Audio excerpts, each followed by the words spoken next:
Bem-vindos ao podcast Cevada com Plutônio, um podcast que fala sobre ciência e religião, isoladamente ou tudo junto e misturado.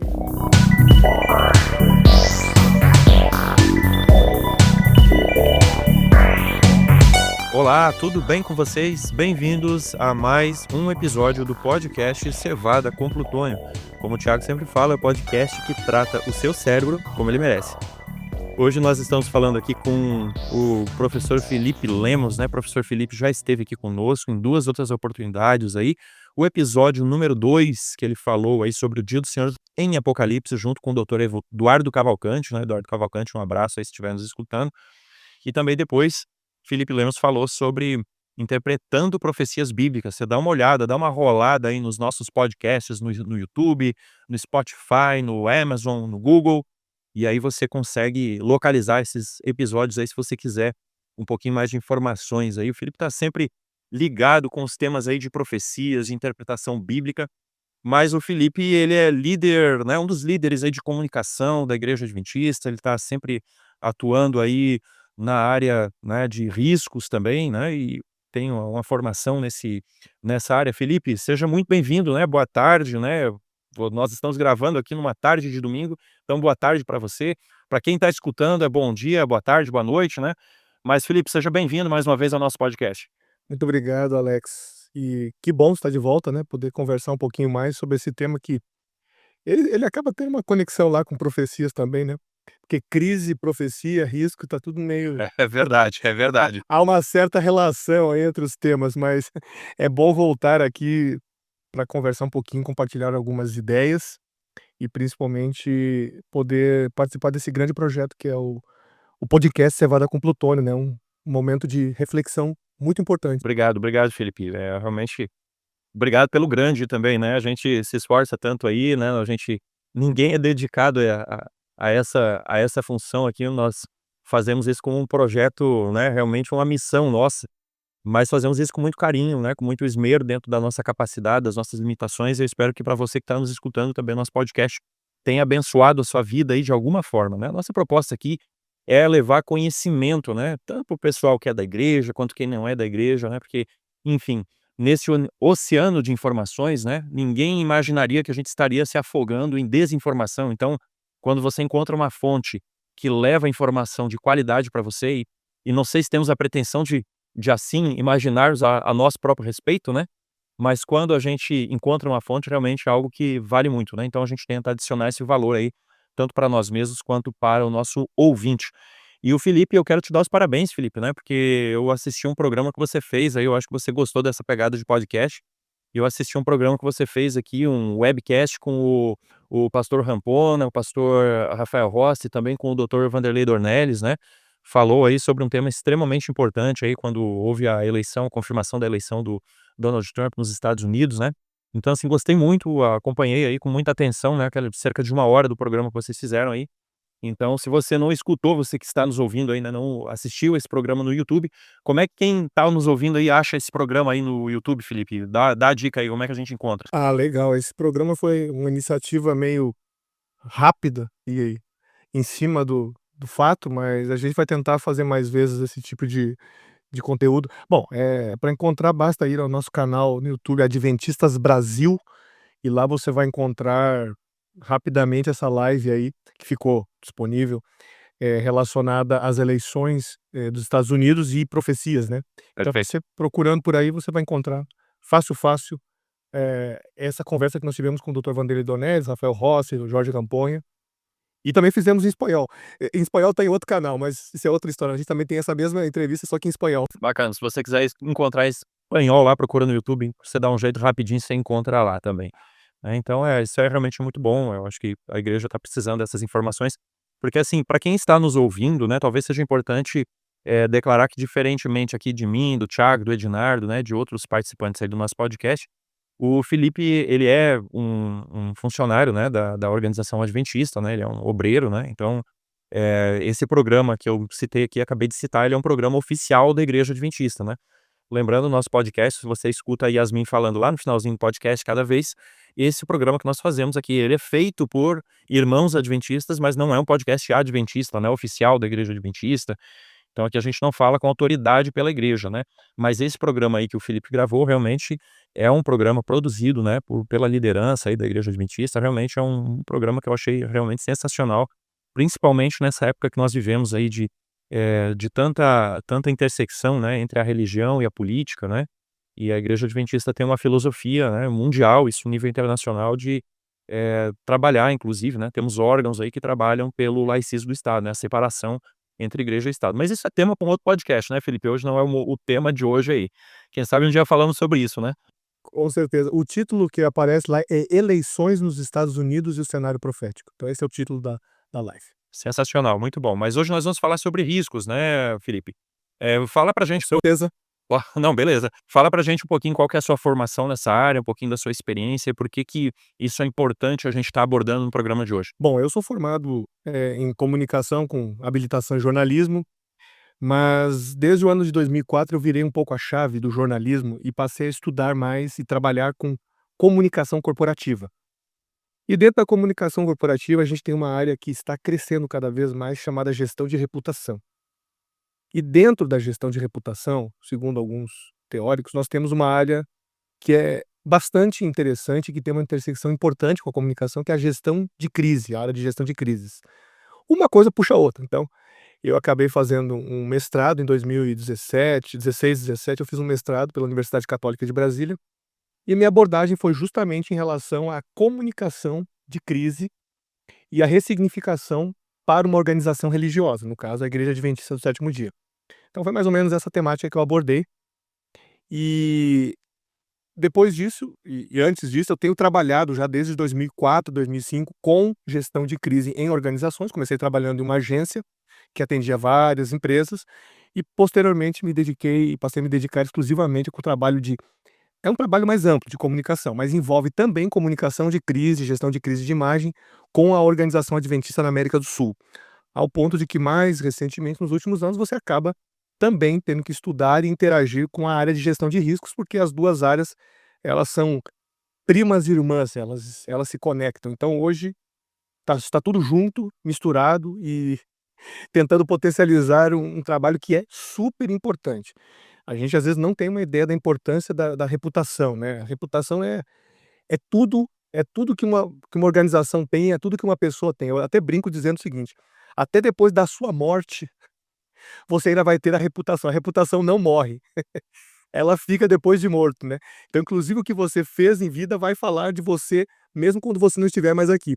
E isso é um tema extremamente bíblico, tá, Felipe? Assim, porque, enfim, talvez o nosso ouvinte vá lembrar daquele verso lá de Provérbios, capítulo 22, verso 1, né? Que diz assim: mais vale o bom nome do que muitas riquezas. E é exatamente isso que você falou, né? A gente acha que é uma disciplina muito moderna, mas Salomão já falava isso aí quase 1000 anos antes de Cristo, né? Não, com certeza, a reputação, ela não é ela é algo que todo mundo tem, todas as organizações têm.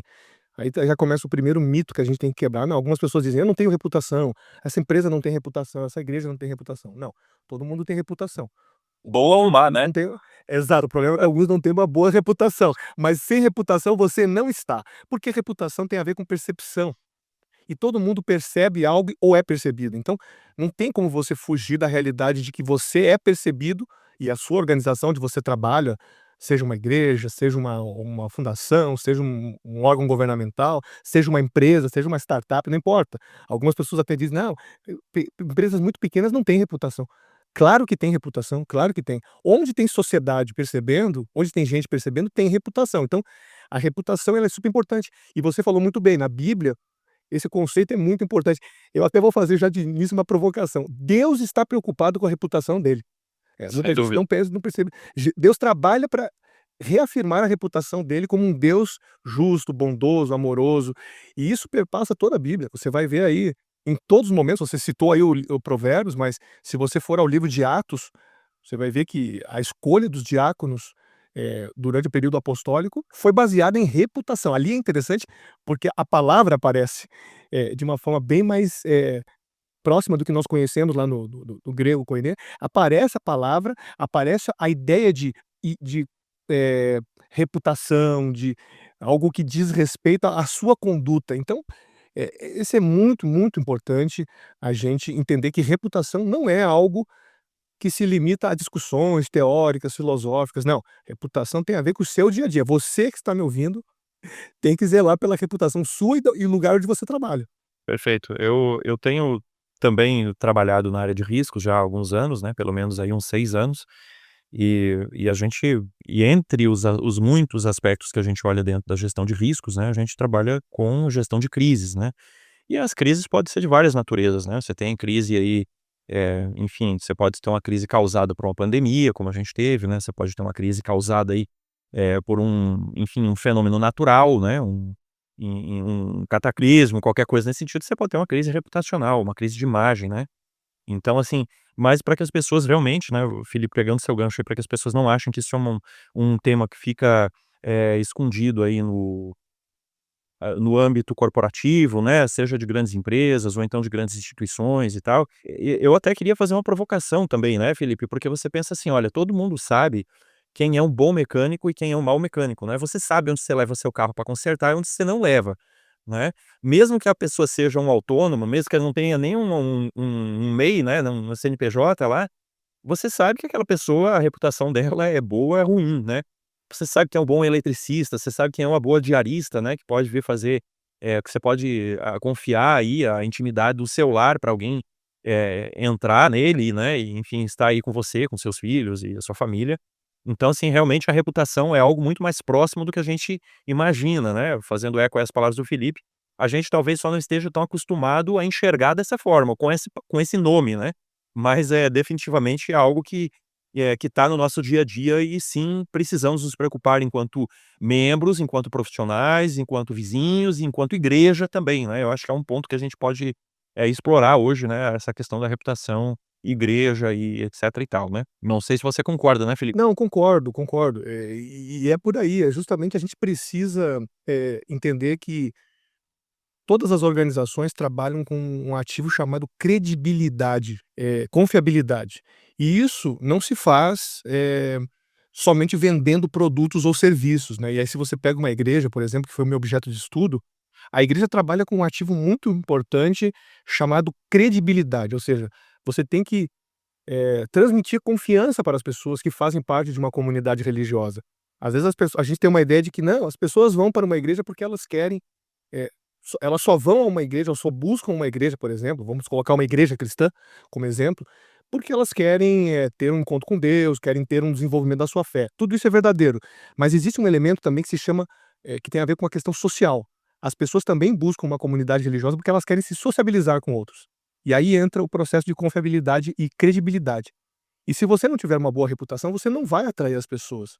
Você não vai atrair as pessoas. Então, é é muito interessante, eu tenho descoberto isso cada vez mais, a gente vê muitos exemplos de organizações que perderam essa credibilidade e há uma consequência, não é só o afastamento das pessoas, mas é também uma dificuldade muito grande de ser escutada e de ser considerada uma organização, confiável.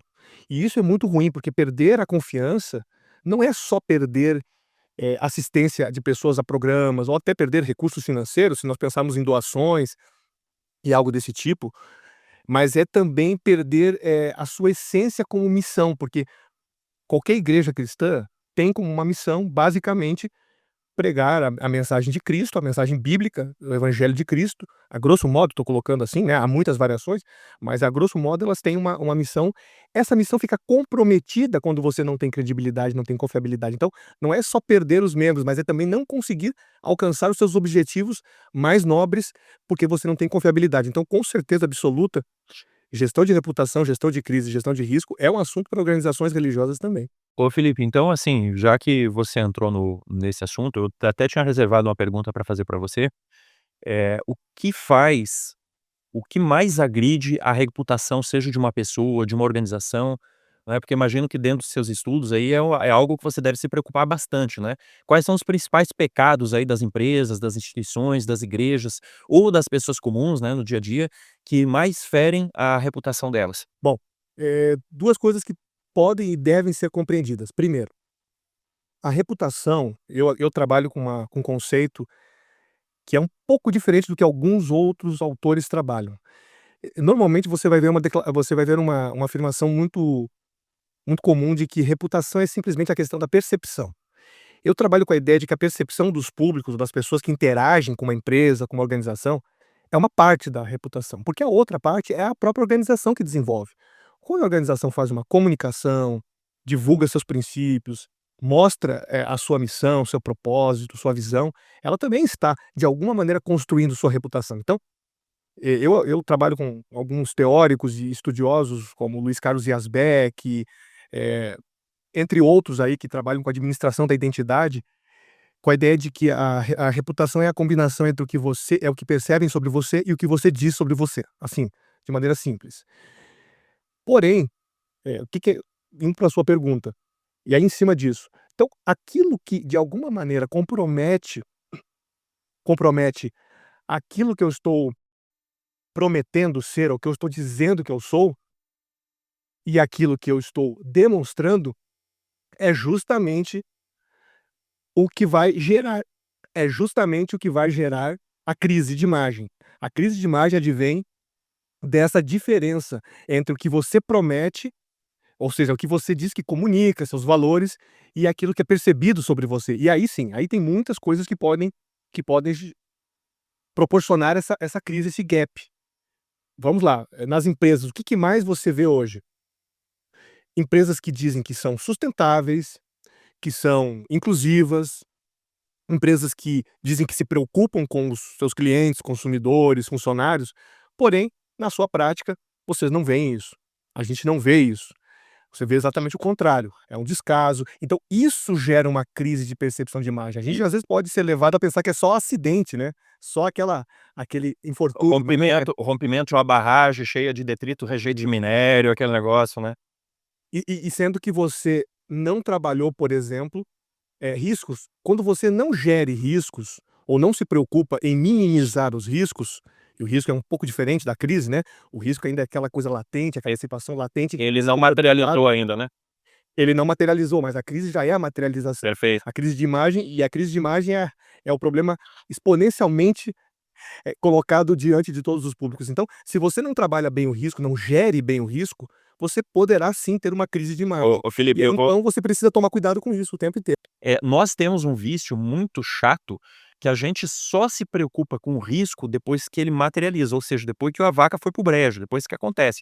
É quando dá um vazamento de petróleo, né, em alto mar, é quando rompe uma barragem, que eu acabei de citar aqui, é quando cai um avião, é quando dá um acidente muito grave aí com muitas vítimas e tal, né. Aí que as pessoas realmente começam a se preocupar com o risco, porque até então as pessoas, geralmente, né, os administradores, eles acabam ficando com aquela ideia assim: "Olha, isso aqui, vai tomar o capital da minha empresa, vai me aumentar minha despesa administrativa, né, eu tenho uma meta para cumprir, eu tenho que dar X lucro", né, as organizações naturalmente aquelas que visam lucro, que não é o caso das ONGs e das igrejas, etc e tal, né, ou pelo menos algumas igrejas, né. Então, Sim. as pessoas, mas assim, uma coisa que eu sempre falo para os meus colegas é o seguinte: uma lei do universo, né, você gerir risco sempre vai ter custo, não tem como fugir disso, é impossível, né. A gente chama isso de controle, controlar o risco, aplicar controles para o risco, sempre vai ter custo, não tem como fugir. Agora a gente tem que sim que ver, né, quais são aqueles controles que são mais, adequados, que não são excessivos, né, ou senão a gente cai naquele problema do molho sair mais caro que o peixe, né. Então, Exato. mas assim, o que eu quero chamar a atenção da minha fala agora nessa inserção aqui, é que nós geralmente, não sei se você vê dessa forma também, as pessoas acabam se preocupando, né, assim, depois que roubaram a casa da pessoa, que daí ela se liga que ela tem que botar um alarme na casa, né. Exa Depois que pegou fogo na casa, que ela lembra que ela precisa fazer um seguro da casa. Aí aquele dinheiro que ela achava lá, R$ 100, R$ 50 todo mês e tal, é muito caro. Aí depois que materializa o risco, que deu uma inundação, deu um raio, deu um incêndio, né, alguma coisa assim, aí ela diz: "Ah não, não era tão caro assim, eu podia ter pago e hoje não estaria na pindaíba", né. Não sei se você enxerga, se é a experiência que você tem também com risco. Sim, essa é a experiência prática.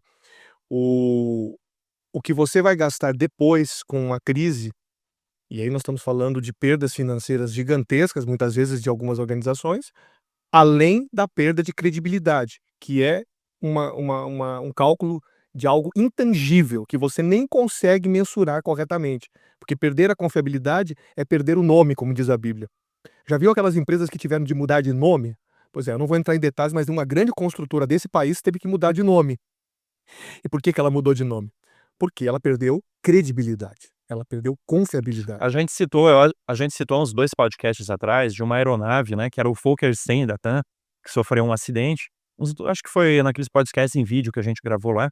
E também aconteceu, eles mudaram o nome do Fokker 100, porque, assim, as pessoas já não queriam mais voar. Depois caiu lá nos anos 90, aquele acidente que ele decolou de São Paulo, né, se eu não me engano, acho que o reverso de um dos motores abriu, e aí ele caiu, né, e foi uma tragédia, foi um dos maiores acidentes do Brasil até hoje, né. Mas aí as pessoas ficaram com medo de voar no Fokker 100. E aí o que que aconteceu? Exatamente isso que você falou, mudaram o nome da aeronave, então não é só empresa, muda o nome do avião também, né. Muda o nome do avião, muda o nome da empresa, faz um rebranding, só que não adianta mudar a identidade visual se você, na sua essência, não está avaliando os riscos e, principalmente, não sabe como trabalhar quando uma crise de imagem acontece. Porque são 2 instâncias: trabalhar a prevenção, trabalhar a gestão do risco, ou seja, a grosso modo, identificar as suas vulnerabilidades e trabalhar em cima delas para reduzir o impacto que elas podem ter, para que elas não se materializem. E o segundo momento é, quando acontece uma crise de imagem, como é que você vai lidar com isso? Como é que você vai se comunicar com os seus públicos? Como é que você vai retomar a sua confiabilidade a médio prazo, a longo prazo? Como é que você vai trabalhar? Então são 2 coisas, muito importantes, duas etapas muito importantes. E aí, Alex, é bem válido destacar o seguinte: você precisa pensar, por exemplo, você falou de perdas financeiras e o não investimento antes de acontecer a situação de crise. Coloca isso dentro de uma organização educacional, por exemplo. Você não vai perder apenas recursos financeiros, ou perder matrículas, ou perder alunos. Você pode perder vidas. Pessoas podem morrer porque algumas situações de risco não foram minimizadas. Então você pode ter perda de vidas. Então você simplesmente não vai apenas ter perdas financeiras ou o valor da ação da sua empresa vai cair na bolsa, é muito mais do que isso. Você pode ter perda de vidas. Então sai muito mais caro não minimizar riscos e não gerenciar crises adequadamente. Porque alguns dizem assim: "Não, a gente gerencia a crise". Aí eu já perguntei para algumas fui verificar como é que algumas empresas dizem que gerenciam. "Não, a gente manda um advogado lá, fazer um acordo indenizatório". Com todo respeito ao trabalho jurídico, gerenciar crises não é só fazer acordos indenizatórios. Gerenciar crises é trabalhar também a comunicação e a reputação, porque há 2 dimensões da gestão de crise: a dimensão administrativo, financeiro, jurídica, vamos dizer assim, e a dimensão reputacional. As 2 andam juntas, as 2 são afetadas. Então, esse é o pensamento que a gente tem tentado levar dentro da comunicação há um tempo, que é essa reflexão mais ampla. Então precisa sim investir antes de ter problemas, antes da porta arrombada. Vamos colocar toda a segurança necessária na porta. E esse custo que você vai ter, estou falando aqui simbolicamente da porta arrumada, né, da porta depois que pode ser arrombada, esse custo que você vai ter, pode ter certeza, vai ser infinitamente menor do que o custo que você teria se a porta fosse arrombada, porque vai ter perda de confiabilidade, vai ter perda de credibilidade e insegurança também muito maior. Quando a gente está falando, assim, na nossa vida privada, né, nossa vida pessoal, e aqui a gente tem um público bastante amplo, né, um público bastante diversificado. Tem algumas pessoas aqui que nunca tiveram contato com esse assunto, que trabalham, enfim, em outras frentes, né, e tal, não se preocupam com isso. Então, assim, para as pessoas de maneira geral, né, eu acho que cabe a gente ressaltar que você tem que estar prevenido, né, já diz o ditado popular aí, né, que o homem prevenido vale por 2, né. Então, não é você estar, assim, sempre neurótico, você tá, vendo, como a gente fala, chifre em cabeça de cavalo, né, procurando problema, não é Pelo em ovo. cabelo em ovo, é bem isso mesmo. Então, mas assim, olha o pneu do seu carro. Você já olhou o pneu do seu carro para ver se ele não tá careca? Né, às vezes você olha por fora, parece que ele tá bom, mas aí você olha pelo outro lado, ele tá, né, quando tá com problema ali na geometria, ele começa a comer o pneu por dentro, ele pode estar careca por dentro. Você só vai descobrir isso num dia de chuva, quando você precisar frear ou fazer uma curva muito forte, né, às vezes para desviar e tal, né.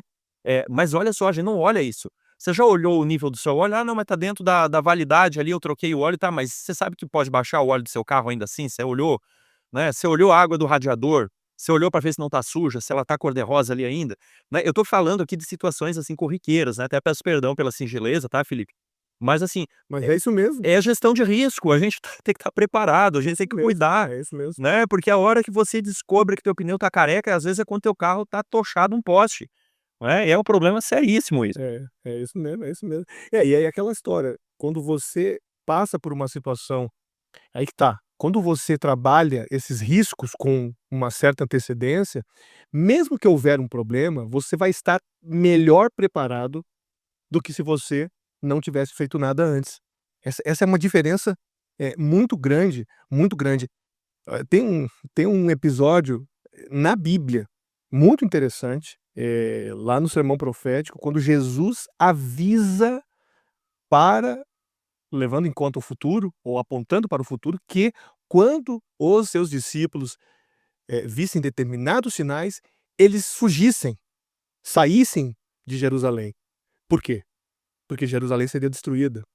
Porque o templo seria destruído, e foi destruído no ano 70 pelo Império Romano, pelos generais, o Tito Vespasiano e tal.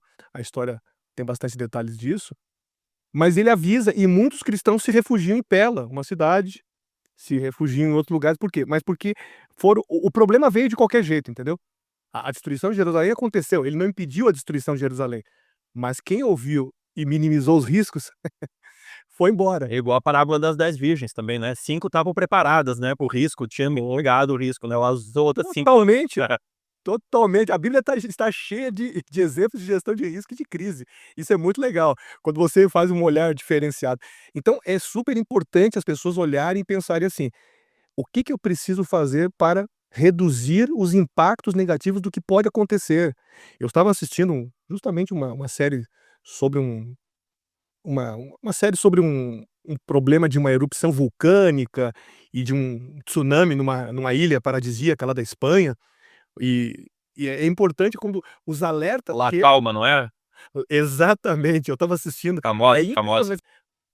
Sim, uma ilha paradisíaca das Ilhas Canárias, lá uma das Ilhas Canárias, num lugar, impressionante, mas, totalmente envolto de atividade vulcânica e riscos, verdadeiros, enfim, parece que a série extrapola um pouco, mas, não é tão improvável pelo que eu li, e você vê que os avisos são dados, mas muitas pessoas não levam em conta. Então, o risco, ele tem que ser levado em conta, porque o risco ele é inerente a toda atividade humana. Isso é uma outra coisa que às vezes as pessoas pensam que não. As pessoas dizem: "Não, eu não tenho risco. O que eu faço não tem risco. Onde eu vivo não tem risco nenhum. Nunca aconteceu nada". Não Ma é bem assim. mas é isso que eu ia te perguntar, Felipe, que eu queria que você explicasse um pouquinho, porque dentro do risco a gente tem um fenômeno aí que a gente chama que é o contágio, né. Então, você citou esse caso de La Palma, eu não assisti essa série não, tá, mas, quando você falou que era uma ilha da Espanha, no Oceano Atlântico e tal, me chamou muita atenção, porque todo mundo tem, assim, os olhos voltados para essa ilha, por quê? Porque se acontecer um grande terremoto lá, né, um grande maremoto, um deslizamento de terra, uma das cidades que pode ser profundamente afetada, inclusive com tsunamis, com perda aí possível de muitos milhares de vidas, é Nova York, que está do outro lado do oceano, né. Exato. Então, como é que funciona essa questão do contágio aí aí, assim, até com o perdão do trocadilho, né, voltando lá em dezembro de 2019, quando surgiu o vírus, né, o SARS-CoV-2, né, lá na China, eu vou te confessar Uhum. que eu pensei assim: "Ah", eu lembrei da gripe aviária, eu pensei: "Não, isso aí é um negócio que vai ficar localizado, vai ser regional, vai atingir lá", mas eu fiquei assim, relativamente tranquilo, né. Mal sabia eu que menos de 3 meses depois a gente estaria entrando em lockdown, né. Então tudo isso é o contágio e é claro que o contágio não é só vírus, né. Agora fala um pouquinho do contágio do risco pra gente aí também. É que os riscos eles têm vários níveis, existem gradações, existem especificações também. O que que acontece? Quando você analisa risco, você também analisa o potencial do risco. Quer dizer, por exemplo, você usou essa questão da covid aí, né, da contaminação. Bem, as primeiras informações eram muito, pelo menos para a maioria das pessoas, eram informações muito, eh reduzidas, você não sabia ou não tinha muita informação ou não se dava muita informação. Aí isso é uma discussão, se tinha a informação e ela não era transmitida ou se essa informação não existia. Mas enfim, as autoridades governamentais, ou autoridades de saúde pública de vários países falavam muito pouco lá por 2019 e depois começaram a falar um pouco mais no final do ano, no começo de 2020 e tal, janeiro. Mas aí o que que acontece? Quando você não fala ou não sabe qual é o tamanho do risco, não faz uma análise do tamanho do risco, você também não vai saber o quanto aquilo pode ter de impacto. Porque senão você pode pensar realmente como você pensou e muitas pessoas pensaram, não foi só você, muitas pessoas pensaram. Não, é mais um problema localizado, regionalizado, que logo vai ser contido e tal. Não vai haver um contágio, massivo, porém não foi exatamente o contrário. Houve um contágio massivo, houve uma proliferação, exponencial do vírus, e havia uma infraestrutura inexistente na maioria dos países para tratar de uma contaminação em massa, rápida e extremamente com efeitos na saúde extremamente, fortes, como aconteceu. Porque às vezes há algumas elementos de vírus, por exemplo, que são contagiosos, mas que não dão esse efeito tão dramático e devastador sobre a vida das pessoas. São efeitos colaterais muito, assim, muito pequenos, muito reduzidos, porém não foi o caso. Então, cadê a análise de risco? A gente teria que analisar como é que foi feita a análise desse risco. Esse risco foi analisado no seu tamanho correto, foi colocado numa categoria correta de risco.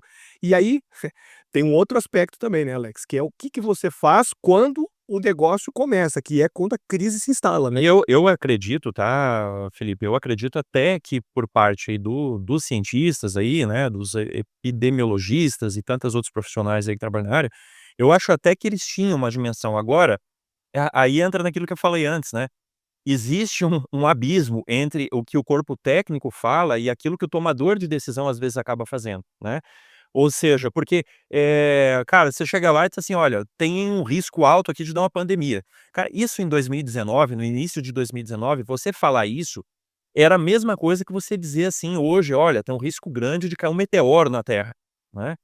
Tava no mesmo nível. "Ah, tá, tudo bem, a gente sabe que pode mais, mas cadê o meteoro? Você já viu ele?". "Não, mas olha, estatisticamente", "Não, cara, então chega pra lá com esse assunto, porque quanto é que vai sair pra eu me preparar pra isso?". "Ah, vai custar tantos milhões". Cara, nem pensar, esquece isso aí, bate na madeira, né. Então, é um negócio, então assim, é o dilema que a gente tem, né, é o dilema aí de você realmente estar preparado, né, para uma situação de emergência. Você tá, já que a gente sabe que o risco, né, quando eu me preparo para o risco, por exemplo, eu vou fazer um seguro para o meu carro, né. Cara, seguro para carro, via de regra, é caro pra dedéu, não é barato o seguro de carro.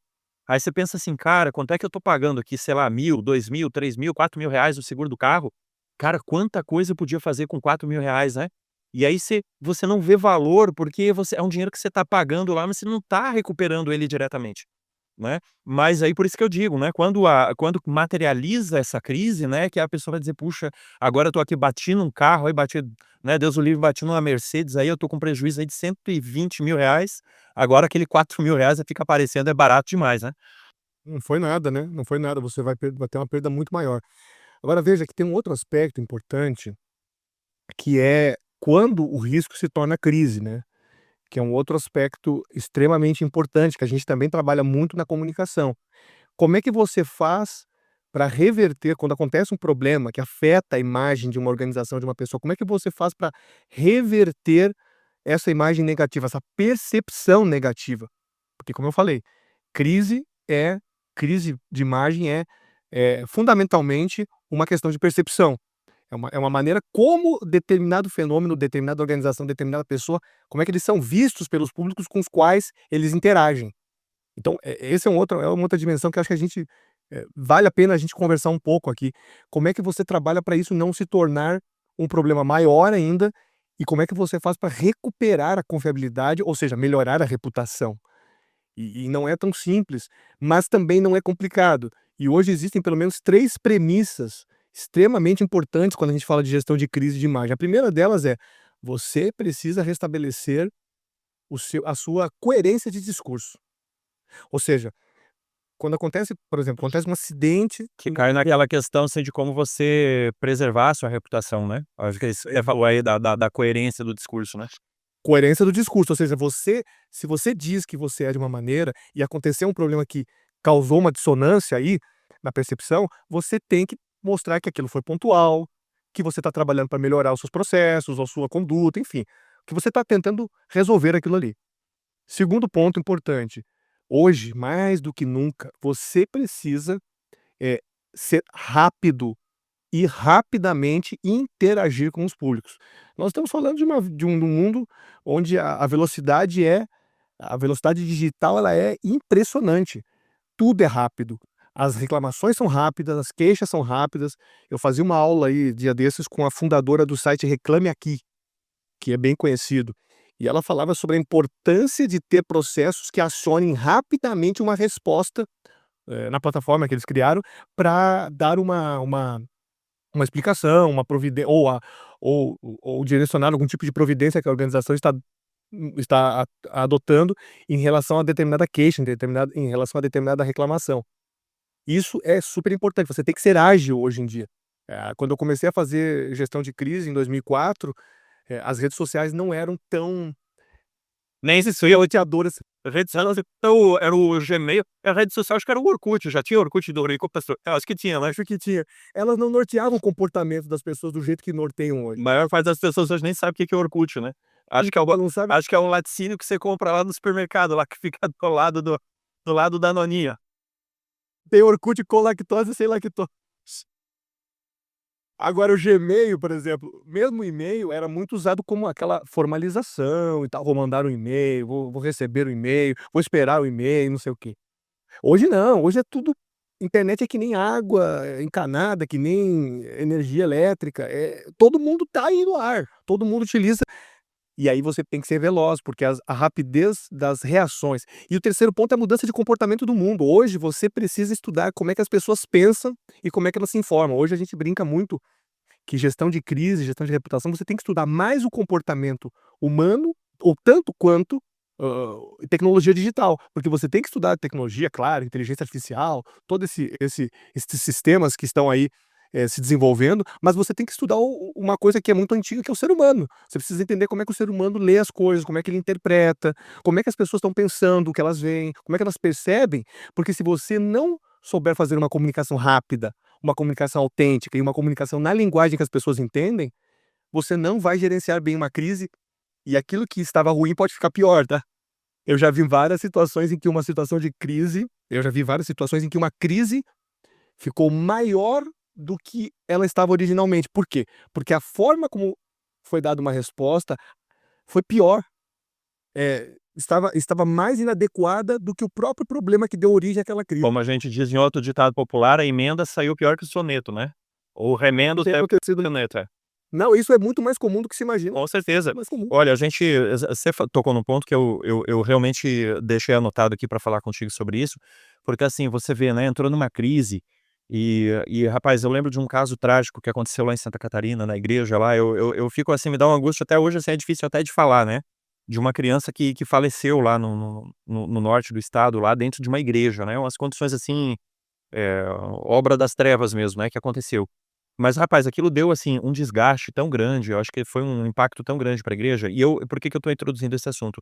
Né, para entrar nesse ponto que você está falando, né, de quem é a ação da primeira linha de resposta a uma crise, né, a importância de você ter um fluxo de governança já estabelecido para que, assim, não aconteça isso realmente de uma pessoa que não está preparada dar uma resposta e aí acabar complicando mais ainda a situação, né. Mas também porque eu quero depois perguntar para você, Felipe, porque muitas pessoas que estão escutando nós aqui são líderes de igreja, tá, então tem suas igrejas, são igrejas adventistas, são igrejas protestantes aí, não adventistas, né, evangélicas, tem pessoas aqui da igreja católica que escutam a gente também, tá certo? E eu acho que isso aqui é de extrema importância pra gente que tá nas congregações locais também, né, porque, rapaz, é aí, é na linha de frente onde a maior parte dos riscos se materializa, né. E aí você tem essa questão assim, olha, vai uma pessoa que vai com a maior da boa vontade, vai com aquela, assim, com aquela boa intenção, né, e quer ajudar, só que ela não está preparada, e ela não conhece, às vezes, a malandragem, né,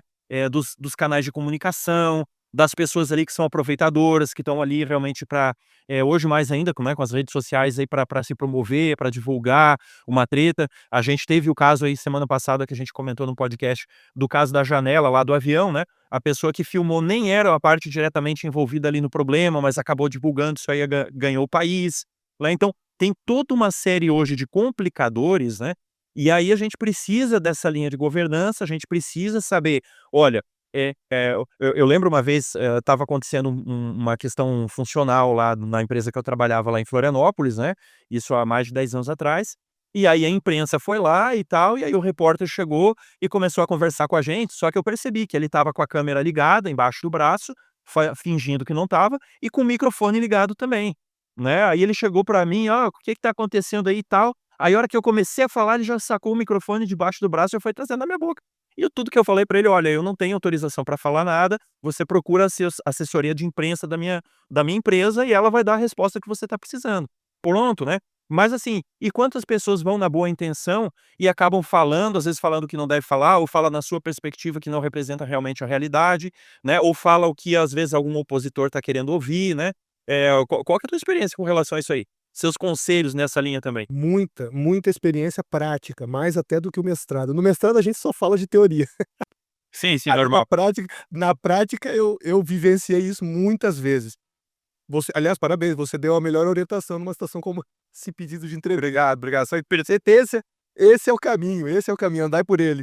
Agora veja só, a gente precisa tomar cuidado com o seguinte, uma uma forma de abordar uma pessoa, um contato, uma fala hoje uma fala, um professor em sala de aula hoje pode estar sendo gravado por um aluno.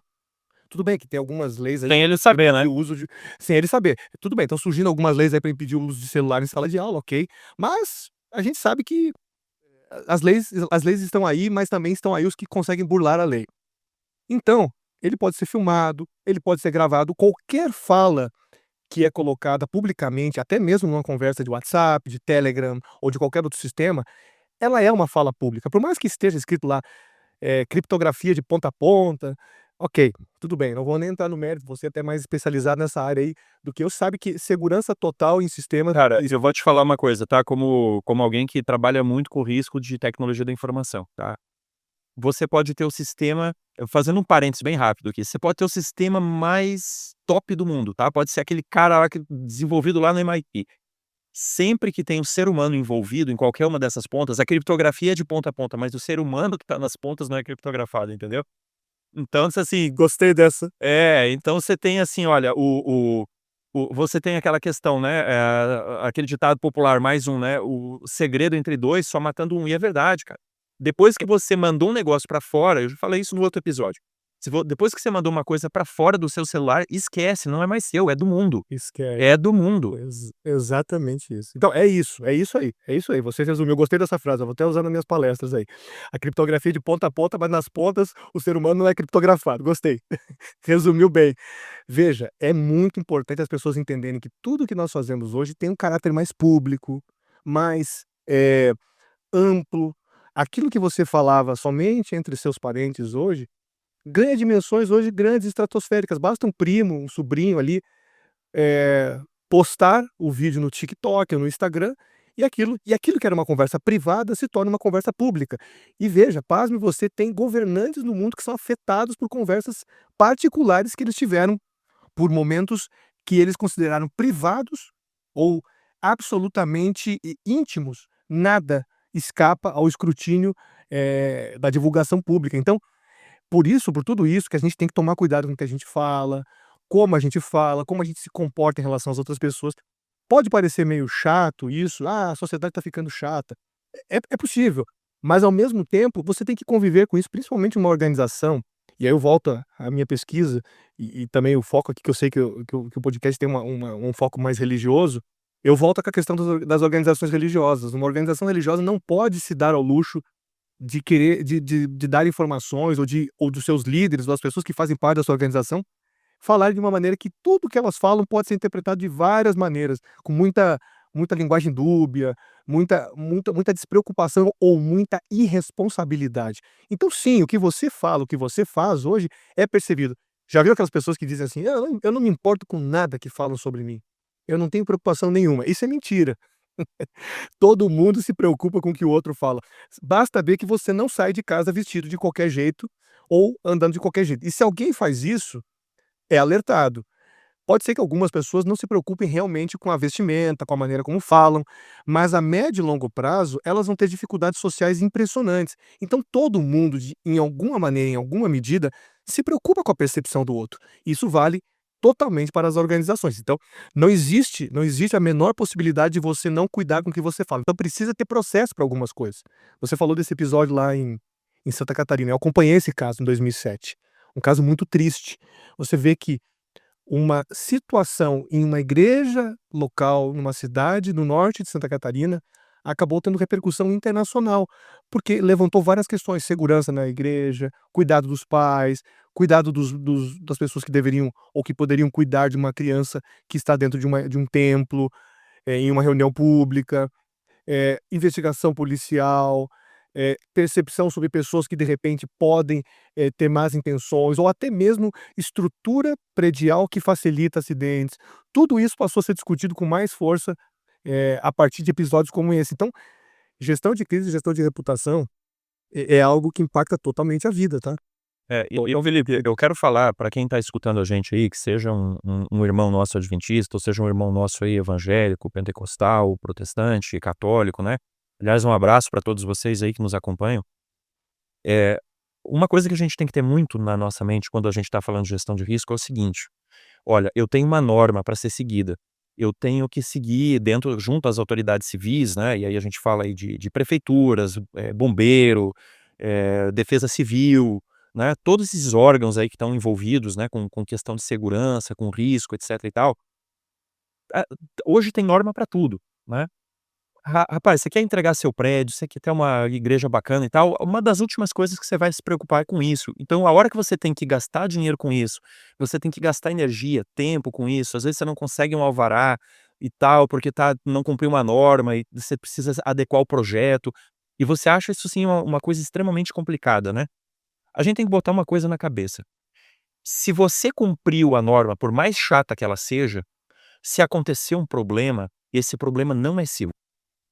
Agora, se você descumpriu uma norma, né, por qualquer razão, por mais bem intencionado que fosse, por mais que você tivesse justificativa, tinha uma norma, tinha uma orientação para você fazer e você não fez, esse problema é seu e somente seu. E você é o responsável por isso.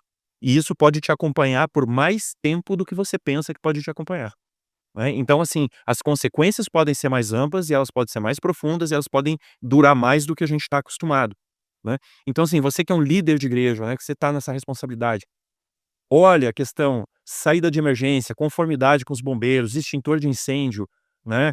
Você vê ali acesso a PCD, né, a portadores aí de necessidades especiais, segurança das crianças, coloca lá uma câmera de vídeo, né, dá uma olhada, faz um treinamento. Eu acho que um dos pontos mais negligenciados e talvez o ponto mais importante de toda essa cadeia de risco, Felipe, eu não sei se você vai concordar comigo, é o treinamento das pessoas. Aí você me fala assim: quando é que na sua igreja você já fez alguma reunião para discutir risco na sua igreja? Duvido. Se você fez, deixa um comentário aí no YouTube, escreve aí se você fez. Eu quero pegar e trazer você podcast, porque você é um case, Não, né, de sucesso, é uma coisa assim eu quero extraordinária.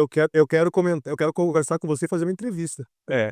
Então, assim, olha, a capacitação, né, hoje, não só de pessoas aí do mundo das empresas, né, mas as universidades também, que são o nosso público que a gente trabalha também, né, nas igrejas, pastores, treinar, capacitar diáconos, capacitar anciãos, capacitar pastores para essas situações, porque, como você falou, eu até posso não concordar que a sociedade está muito cretina, está judicializando tudo, tudo está virando polêmica, tudo está... Cara, mas o mundo não vai mudar. Por mais que a gente discorde, por mais que a gente ache isso, a sociedade não vai deixar de sacar o celular, fazer um vídeo de você cometendo, um deslize muito grande e botando no Instagram dela. Isso não vai mudar. Então a gente tem que assumir que isso é a nova realidade e a gente tem que estar preparado para ela, gostemos ou não, né? Perfeito, perfeito, totalmente. A gente não vai Gestão de crise não vai mudar a sociedade, ela vai trabalhar dentro da realidade da sociedade. "Ah, mas eu não gosto da sociedade assim".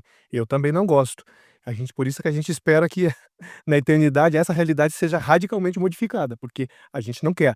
Agora, veja que interessante, né, eh, eu preciso trabalhar com treinamentos e aí posso falar, assim, de um case legal.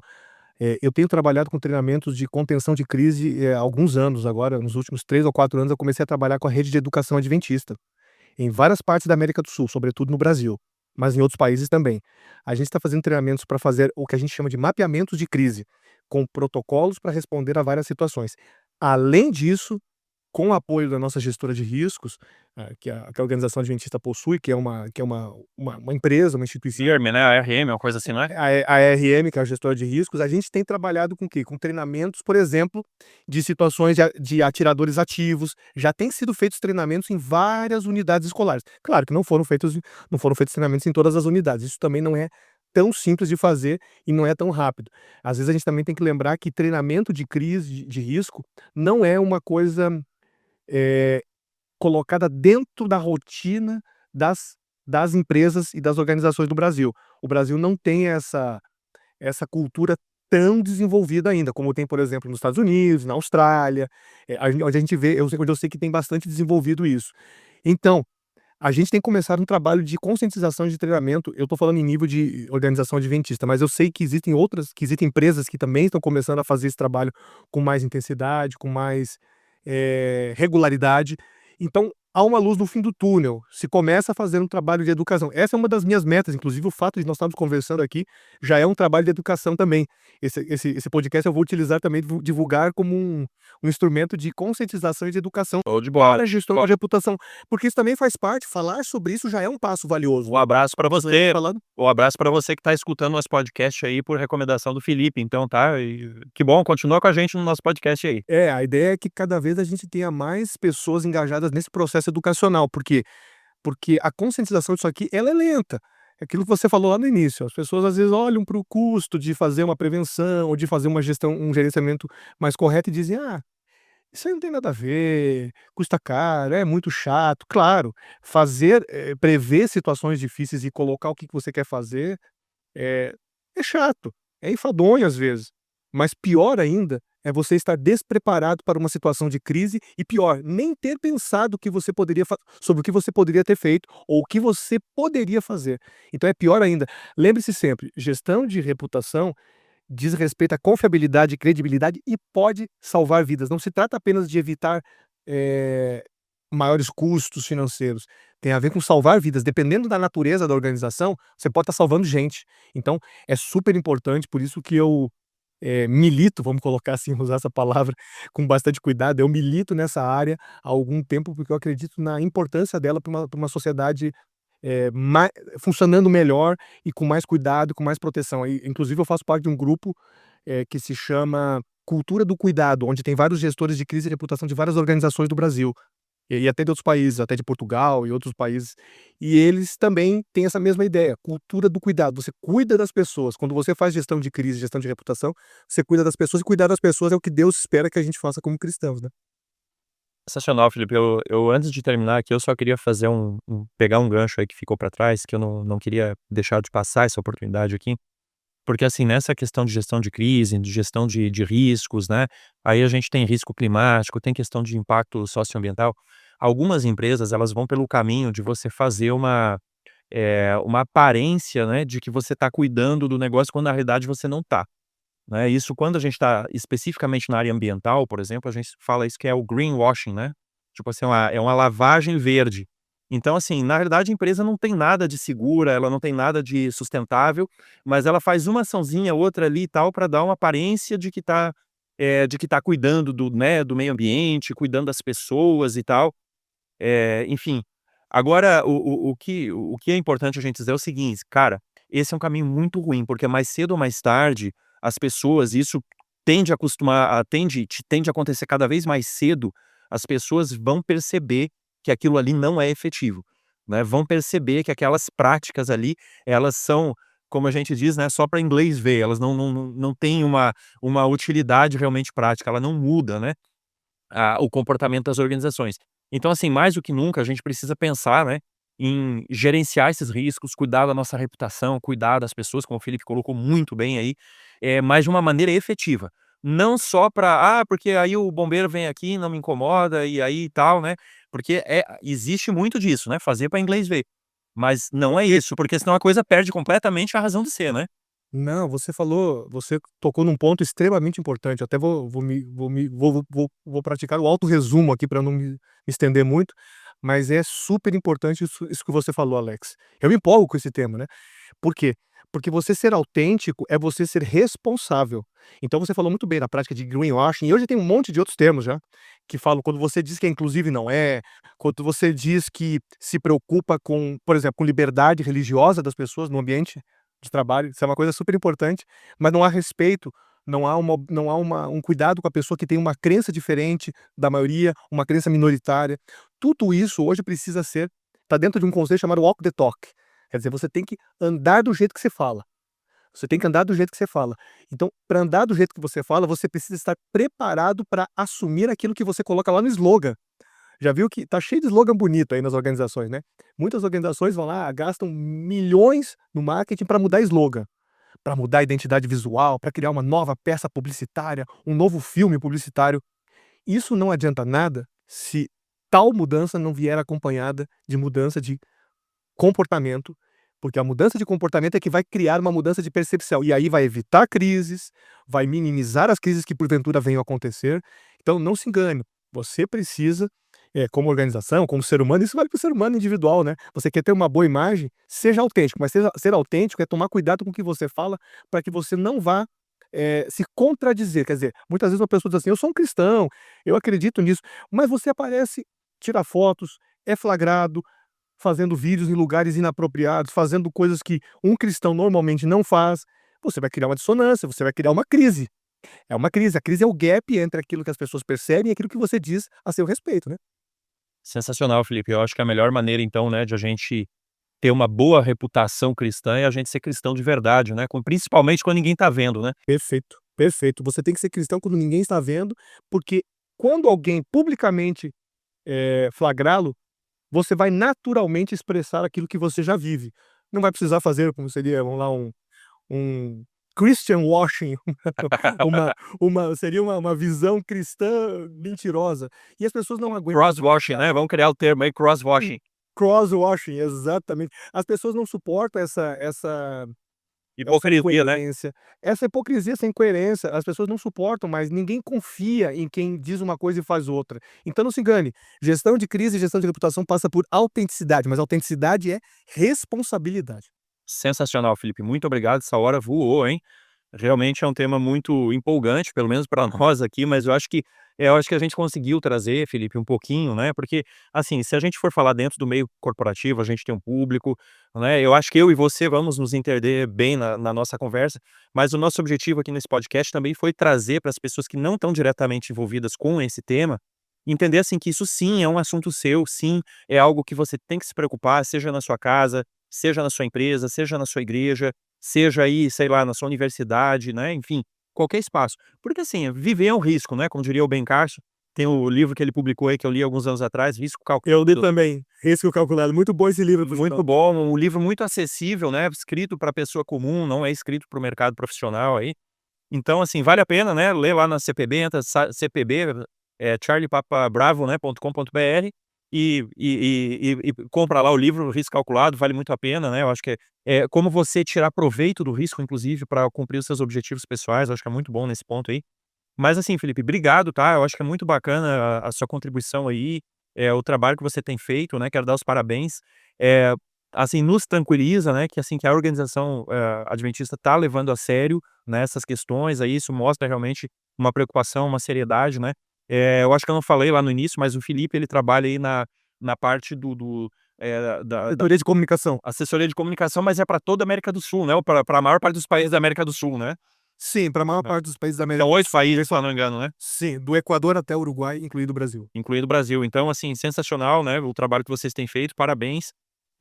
Enfim, pode divulgar esse podcast à vontade aí nos seus, nas suas palestras, nos seus eventos, seus treinamentos aí, não tem copyright aí, você pode usar à vontade, né, e a gente vai estar à disposição aí sempre para a gente estar trazendo assuntos que são relevantes, né. Então aí tanto para o pessoal aí que é da academia, o pessoal que é mais de igreja aí também, então, o objetivo é a gente estar cada dia melhor, né, hoje melhor do que ontem e amanhã melhor do que hoje, né. Muito obrigado, Alex, pela oportunidade, pelo espaço. Sou muito agradecido por poder falar desse assunto e com certeza vamos divulgar essa conversa para ela chegar para mais gente e ir muito mais longe, porque existem muitas pessoas que poderão ser abençoadas com esse tipo de abordagem aí. Muito obrigado, tá? Eu fico muito agradecido e sempre à disposição do Cevada com Plutônio.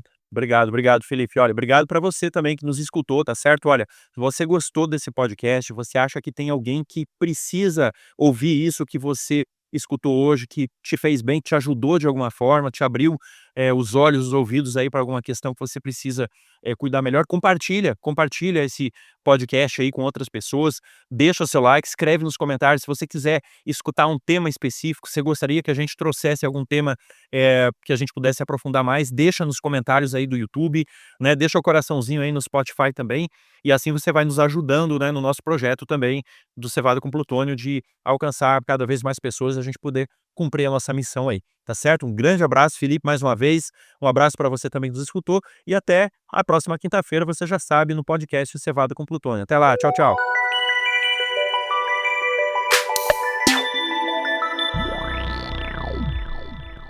Se você gostou deste episódio, assine gratuitamente nosso podcast no Spotify, Amazon, Apple e se inscreva no nosso canal no YouTube. É só procurar por podcast Cevada com Plutônio nos streams de áudio ou Cientistas Adventistas no YouTube, Instagram, Facebook e X. E compartilhe com seus amigos. Assim você nos ajuda a chegar a cada vez mais pessoas. Aviso! O Movimento de Cientistas Adventistas é um ministério de apoio que não possui vínculo jurídico ou administrativo com a organização da Igreja Adventista do Sétimo Dia. O podcast Cevada com Plutônio não fala em nome da Igreja Adventista do Sétimo Dia, suas instituições, ministérios oficiais, obreiros ou colaboradores.